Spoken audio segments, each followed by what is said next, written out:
नमस्कार दोस्तों, आज मैं आपको सुनाने जा रही हूँ दिल को छू लेने वाली कहानी अंधी दादी और पोते का प्रेम। दोनों आंखों से अंधी माँ ने एक बार अपने बेटे से पूछा, आज क्या बनाया है बेटा? आलू गोभी की सब्जी बनाई है तेरी बहू ने। बेटे ने गुस्से में जवाब दिया। माँ ने कहा, बेटा अब मेरे दांत नहीं रहे, मुझसे सूखी रोटी सूखी सब्जी नहीं खाई जाती। ए बुढ़िया, खाना हो तो खा ले, नहीं तो रहने दे, बहू ने भी रसोई से चिल्लाकर कहा। अंधे के भाग लग रहे हैं, जो मिल रहा है उसी में सब्र नहीं है। बेटे ने खाने की थाली माँ के सामने पटकते हुए कहा। माँ ने अपने हाथों से थाली को पकड़ा और फिर रोटी और सब्जी को छूकर देखा। माँ मन मसोस कर रह गई। मायूस होकर फिर कहा कि अच्छा बेटा, एक गिलास पानी तो ला दे। बेटे ने पानी लाकर माँ के सामने रख दिया। अंधी माँ ने रोटी उठाई और अपनी रोटी के टुकड़े को तोड़कर पानी में भिगोने लगी और उन्हें मुलायम सा करके खाने लगी। इस तरह माँ ने पानी में भिगो भिगो कर अपनी रोटी खा ली। जया जी की आंख में 10 साल पहले चोट लग गई थी। इलाज भी बहुत कराया पर कोई फायदा नहीं हुआ। धीरे धीरे उस आंख से एकदम दिखना बंद हो गया। वो एक आंख से ही देख पाती थी, पर 2-3 साल से दूसरी आंख में भी परेशानी हो गई थी और इस आंख से भी दिखना बंद हो गया था। डॉक्टर को दिखाया तो उसने कहा कि यह आंख की नसें कमज़ोर हो जाने के कारण बहुत कमज़ोर हो गई हैं। धीरे धीरे इस आंख से भी दिखना बंद हो गया था। दोनों आंखों में काले साए ने जन्म ले लिया था, जो मरने का नाम ही नहीं लेता था। अब जया जी को इसी काले साए के साथ जीना था। एक तरफ बुढ़ापे की मार, दूसरी तरफ आंखों में काले साए की मार और तीसरी तरफ बेटा बहू का व्यवहार। बूढ़ी औरत के लिए इससे ज़्यादा दुख और जिल्लत की और क्या बात हो सकती थी। जिंदगी उसके ऊपर और क्या क्या सितम ढाएगी। जया जी को अपने कानों में अपने पति प्रदीप जी के शब्द कानों में गूंजते हैं, मेरी सुंदर सुंदर आंखों वाली जया। और तभी जया जी अपने अतीत में खो जाती है। प्रदीप जी 2 भाई थे। उनके बड़े भाई का नाम रोहित था। दोनों भाइयों की एक फैक्ट्री थी। जया जी प्रदीप जी के बड़े भाई रोहित की साली थी। जया जी बड़ी ही सुंदर थी, जो भी देखता बस देखता रह जाता था। जया जी सुंदर होने के साथ साथ बहुत ही मिलनसार और सुशील भी थी। प्रदीप जी ने जया जी को अपने भाई की शादी में ही पसंद कर लिया था। प्रदीप जी और जया जी एक ही स्कूल में पढ़ते थे। प्रदीप जी ने अपने माता पिता और अपनी भाभी को जया जी के घर रिश्ता लेकर भेजा तो जया जी के पिताजी ने हाँ कर दी और दोनों की धूमधाम से शादी हो गई। जया जी और प्रदीप जी एक दूसरे से बहुत प्यार करते थे। प्रदीप जी जया जी को हमेशा बोलते रहते, जया मेरी जया। जया जी ने जब अपने बेटे गौरव को जन्म दिया तो प्रदीप जी बोले, धत तेरी, मुझे तो बेटी चाहिए थी पर आ गया बेटा। तो जया जी ने कहा, मुझे तो मेरा राजा बेटा ही चाहिए था, मेरा राजकुमार, मेरे कलेजे का टुकड़ा। हाँ हाँ भाग्यवान, तुम्हें बेटा ही चाहिए और मुझे बेटे की माँ चाहिए, प्रदीप जी ने इतराते हुए कहा। तो जया जी शर्मा जाती है। इस तरह प्यार भरे लम्हों में दिन गुजर रहे थे और एक दिन ऐसा आया जब अचानक प्रदीप जी के सीने में दर्द उठा और कुछ कहने सुनने से पहले ही जया जी और अपने बेटे को छोड़कर चल बसे। जया जी के ऊपर तो गमों का पहाड़ टूट पड़ा। अभी तो उन्हें अपने जीवन साथी के साथ जीना शुरू ही किया था। अभी तो उनके जीवन की शुरुआत हुई थी और अभी से उनका साथ छूट गया था। प्रदीप जी की याद में दिन रात तड़पती रहती थी और आंसू बहाती रहती थी। उनके टूटे हुए दिल को किसी भी तरह करार नहीं आता था। उनके दिल में हर समय एक टीस रहती थी जो किसी भी तरह खत्म नहीं होती थी। वह दिन रात बस रोती रहती थी। गौरव अभी 6 वर्ष का ही था। जया जी के माता पिता और पिता प्रदीप जी के माता पिता भी इस दुनिया को छोड़कर चले गए थे। जया जी का एक भाई था जिसकी माली हालत ठीक नहीं थी। प्रदीप जी के मरने के बाद उसके जीजा रोहित और बड़ी बहन रिया, जो कि जया के जेठ जेठानी भी लगते थे, का रवैया बदल चुका था। प्रदीप और रोहित की एक जूते बनाने की फैक्ट्री थी। प्रदीप बाहर का काम देखता था जबकि रोहित ऑफिस का पेपर वर्क देखता था। रोहित फैक्ट्री के बाहर का काम नहीं करता था। प्रदीप जी के देहांत के बाद रिया रोहित ने सब कुछ अपने कब्जे में कर लिया। 2 रिश्ते होने के बावजूद भी जया को कुछ भी नहीं देते। केवल एक छोटा सा घर जया को रहने के लिए दे दिया। रिया को भी अपनी बहन पर तरस नहीं आया। रिया पैसे के लालच में अपनी बहन के साथ धोखा करती है और अपने पति के साथ मिल जाती है। जया जी अपने 6 वर्ष के बेटे के साथ अकेले रह गई थी। जया जी को अंदर ही अंदर गम खाए जा रहा था। वह रोज अपने मन में प्रदीप जी से बातें करती रहती। प्रदीप जी, आप मुझे छोड़कर क्यों चले गए? मैं इस बच्चे की परवरिश अब कैसे करूंगी? हमारे अपनों ने हमें धोखा दे दिया। आपके जाते ही सब कुछ खत्म हो गया। एक तो पति के जाने का गम और ऊपर से बहन और जीजा के धोखे ने जया को तोड़कर रख दिया था। जया जी काफी दिनों तक ऐसे ही सदमे में रही, लेकिन जब वह अपने बच्चे को देखती तो उन्हें बहुत रोना आता। अगर उसका बेटा उसके पास नहीं होता तो वे अब तक कब की मर गई होती, लेकिन अपने बेटे के लिए जिंदा थी। धीरे धीरे जया ने अपने आप को संभाला और आसपास के घरों से कपड़े लाकर सिलना शुरू कर दिया। कुछ बच्चों को भी ट्यूशन पढ़ाना शुरू कर देती है। जया जी सिलाई कर करके और बच्चों को पढ़ाकर अपना और अपने बेटे का खर्चा उठाना शुरू कर देती है।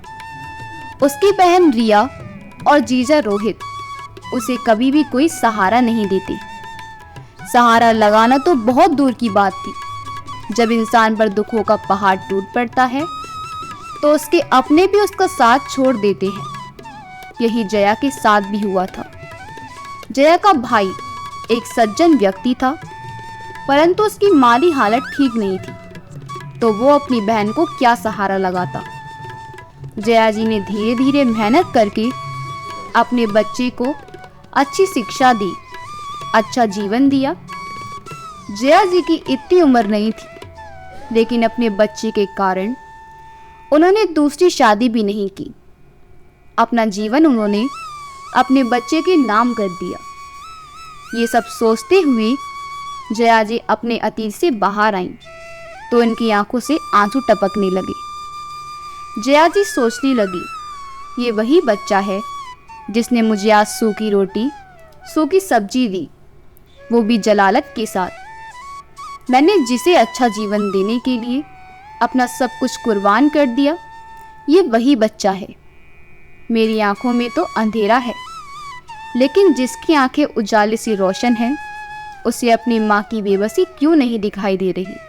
क्यों नहीं दिख रहे हैं अपनी माँ के वो जख्म जो वो हर रोज देता है? क्यों नहीं दिख रहा वो सितम जो वो और उसकी पत्नी मुझ पर मिलकर करती है? जया जी की बूढ़ी आंखों से आंसू बहे जा रहे थे। तभी किसी के हाथ उन आंसू को पोंछते हैं। दादी, अब चुप हो जाइए, देखिए मैं आपके लिए क्या लाई हूँ। दादी की 17 साल की पोती पूर्वी अपनी दादी के आंसू पोंछती है और प्यार से कहती है। दादी भी बड़े प्यार से कहती है, मेरा बच्चा क्या लाया है? पूर्वी बोली, दादी अपना मुंह खोलो। दादी मुंह खोलती है तो पूर्वी उन्हें रसमलाई खिलाती है। दादी को रसमलाई बहुत पसंद थी। कभी कभी पूर्वी ट्यूशन से आते हुए दादी के लिए रसमलाई लेकर आ जाती थी। आज भी वे दादी के लिए रसमलाई लेकर आई थी और प्यार से अपनी दादी को खिलाती है। दादी खुश हो जाती है और उसे अपने सीने से लगा लेती हैं। जया जी ने गौरव को अच्छे संस्कार दिए, अच्छी परवरिश दी, लेकिन जया जी को ऐसी उम्मीद नहीं थी। जया जी की पोती पूर्वी अपने दादी को बहुत ज़्यादा प्यार करती थी। जया जी जब कभी भी रोती थी तो पूर्वी उनके आंसू साफ करके उनके सीने से लग जाती थी। एक दिन घर में सुबह से ही तैयारियां चल रही थी। घर को सजाया जा रहा था, पकवान बन रहे थे। पकवान बनते ही पूर्वी ने पकवान दादी को ले जाकर दे दिए तो माँ अपनी बेटी पर भड़क गई और बोली, हाँ तू पहले उस बुढ़िया को दे, पहले उसका भरना भर दे, चाहे सब भूखे रह जाएं, चाहे तेरे भाई के आने से पहले सब खत्म हो जाए, लेकिन उस बूढ़ी को पहले दे। पूर्वी भी अपनी माँ की ही बेटी थी। चिल्लाकर बोली, दादी घर की बड़ी है, पहले दादी खाएंगी, उसके बाद सब खाएंगे, और पहले खाना दे दिया तो क्या गुनाह कर दिया? आप अपने घर से थोड़ी ही लेकर आई हैं, सब दादी का ही तो है। माँ इतना सुनते ही भड़क जाती है और मैं तेरे पापा से कहूँगी कहकर चली जाती है। आज घर में तैयारी जोर शोर से इसलिए चल रही थी क्योंकि आज प्रदीप जी और जया जी का पोता अमेरिका से अपनी पढ़ाई पूरी करके 5 साल बाद घर लौट रहा था। घर में चारों तरफ खुशी का माहौल था। रंग बिरंगे फूलों से घर को सजाया गया था। सबने नई नई पोशाकें पहनी सिवाय जया जी के, क्योंकि उनके पास केवल 2 सफ़ेद साड़ी ही थी, जो एक को धो देती थी और दूसरी को पहन लेती थी। जया जी अपने हाथों से दीवार पर लगे फूलों को छूकर देख रही थी और अपने पोते की आने की खुशी को महसूस कर रही थी। उनका दिल आज बहुत खुश था। जया जी अपने पोते से बहुत प्यार करती थी और उनका पोता राज भी उनसे बहुत प्यार करता था। अमेरिका जाते वक्त भी राज केवल अपनी दादी से लिपटकर रो रहा था और कह रहा था, दादी सबसे ज़्यादा मुझे आपकी याद आई, मेरा बस चले तो मैं आपको अपने साथ ले जाता। आज पोते के आने की खुशी की रौनक जया जी के चेहरे पर दिख रही थी। उनका दिल खुशी से झूम रहा था। घर के सभी लोग जल्दी जल्दी राज को लेने के लिए एयरपोर्ट पहुंच जाते हैं, सिवाय दादी के। सभी लोग दादी को घर पर ही छोड़ जाते हैं। जैसे ही राज एयरपोर्ट पर आता है, सबके चेहरे खुशी से झूम उठे। राज घर वालों के पास आता है तो इधर उधर देखने लगता है। बेटा क्या देख रहे हो? गौरव अपने बेटे से पूछता है। डैड, दादी नहीं आई, दादी को कहाँ छोड़ आए? बेटा उनकी तबीयत कुछ ठीक नहीं थी, वो घर पर ही है, राज की माँ ने मुंह बनाते हुए कहा। क्या हुआ दादी को? राज ने चौंक कर पूछा। तो पूर्वी कहती है, भाई दादी को कुछ नहीं हुआ है, तो उसकी माँ उसे बोलने से पहले ही रोक देती है। राज जल्दी जल्दी गाड़ी में बैठता है और सभी घर की तरफ चल पड़ते हैं। राज अपनी दादी से मिलने को बहुत ज़्यादा उत्साहित था। जैसे ही गाड़ी घर के बाहर रुकती है, राज दौड़कर घर में घुसता है, पर उसे दादी दिखाई नहीं देती, तो चिल्लाता है, दादी दादी। वो एक कमरे से दूसरे कमरे में जाता है। किसी भी कमरे में दादी नहीं होती, तो वो स्टोर रूम खोलता है। दादी उसमें बैठी होती हैं। जो कि उनका कमरा था। दादी आप यहाँ हैं। राज बहुत उत्साहित था, तुरंत दौड़कर दादी के गले लग जाता है। दादी बोली, आ गया मेरा चंदा बाबू। हाँ दादी, मैं आ गया। राज अपनी दादी माँ से कहता है, दादी मैंने सबसे ज़्यादा आपको याद किया है। मुझे आपकी सारी बातें याद थी जो आपने मुझे सिखाई हैं। जब भी मुझे कोई परेशानी आती तो मैं आंख बंद करता और आपको सामने पाता था। अरे हाँ दादी, आंखों से याद आया, रुकिए। राज दौड़कर गया और अपना बैग ले आया। दादी, आपको प्रेमचंद जी की किताब पढ़ने का शौक है ना? मैं आपके लिए लेकर आया हूँ, अब आप इसे दिन रात पढ़ना। राज जैसे ही किताब खोलकर दादी के सामने रखता है तो उस पर दादी के आंसू गिरने लगते हैं। दादी हाथ से छूकर किताब देखती है। राज देखता है दादी की आंखें सामने हैं और आंसू बह रहे हैं। राज दादी के सामने हाथ हिलाता है। दादी को उसका हाथ भी नजर नहीं आता। राज बहुत रोता है। दादी, ये सब कैसे हो गया? मुझे पता भी नहीं। इतना सब कुछ हो गया, मुझे किसी ने बताना भी ज़रूरी नहीं समझा। भाई, जब भी मेरी तुमसे बात होती और तुम दादी के बारे में पूछती तो मैं तुम्हें बताना चाहती थी, लेकिन मम्मी रोक देती थी। कहती उसे बताने की ज़रूरत नहीं है, खामखा उसे परेशान करेंगी, उससे पढ़ाई भी नहीं होगी और इतना ज़रूरी भी नहीं अंधी बुढ़िया की बात राज से करना। मैं सिर्फ इसलिए नहीं बताती थी कि आप वहाँ खुद को रोक नहीं पाएंगी। मेरी बहन एक बार तो बोला होता, अच्छा सब लोग जाएं यहाँ से, मुझे दादी के पास रहना है। राज सबको स्टोर रूम से भेज देता है। उसके माँ बाप खाने को कहते हैं, लेकिन राज मना कर देता है। सब वहाँ से चले जाते हैं। दादी पोते की बहुत सी बातें होती हैं तो राज बहुत रोया। राज अपनी दादी को प्रेमचंद जी की कहानी सुनाता है। दादी बहुत खुश होती हैं और दादी पोता किसी बात पर बहुत हंसते हैं। फिर दादी राज को अपने हाथों से खाना खिलाती है और राज अपनी दादी के पास ही सो जाता है। उधर राज के माता पिता बहुत गुस्से में थे, अपने बेटे के बर्ताव देखकर भड़क रहे थे, लेकिन राज को उनकी कोई परवाह नहीं होती। राज दादी के लिए कपड़े, घड़ी, नेकलेस और बहुत सी चीज़ें लाता है। अगले दिन जब जागता है तो पूर्वी से दादी को नहलाकर तैयार करने के लिए बोला और दौड़े दौड़े बाहर जाता है। और जब वापस आता है तो देखता है कि दादी तैयार हो गई थी और घर में बवंडर मचा हुआ है। राज के माता पिता राज की दादी को भला बुरा कह रहे थे। राज कुछ नहीं बोला और अपना सामान उठाता है और दादी को लेकर वहाँ से चला जाता है। राज के माता पिता राज को रोकते हैं, लेकिन राज एक नहीं सुनता है, क्योंकि पूर्वी ने राज को सारी बातें बता दी थी कि उसके माता पिता उसकी दादी के साथ कैसे बर्ताव करते हैं। और आज राज ने अपनी आंखों से भी देख लिया था। राज अपनी दादी को लेकर अलग घर में रहने लगा और अपने दादी को हर पल खुश रखता। उधर जया की बहन रिया और जीजा रोहित को उनके कर्मों की सज़ा मिल रही थी। रोहित और जया दोनों ही बहुत ज़्यादा बीमार रहने लगे।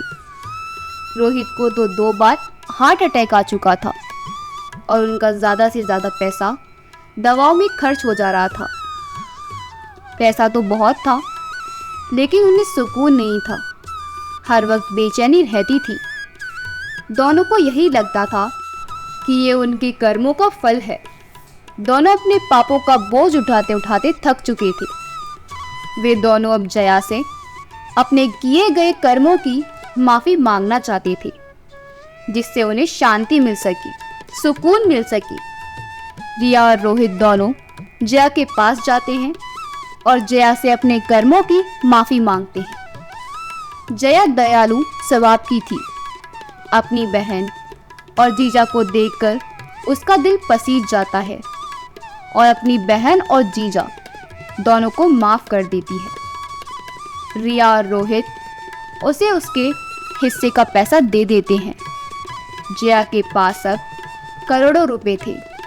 अब वह कोई गरीब, लाचार, बेबस औरत नहीं थी। जया जी अपने सारे पैसे राज के नाम कर देती है। राज दादी को विदेश लेकर जाता है तो दादी का बहुत अच्छे डॉक्टर से इलाज कराता है। दादी की आंखें अब ठीक हो जाती हैं और दादी अब देखने लगती है। राज अपनी दादी को देखकर बहुत खुश होता है।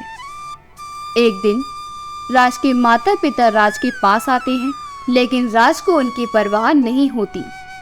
राज को अपने साथ ले जाने की कोशिश करते हैं, लेकिन राज उनकी एक नहीं सुनता और उन्हें जाने को बोल देता है।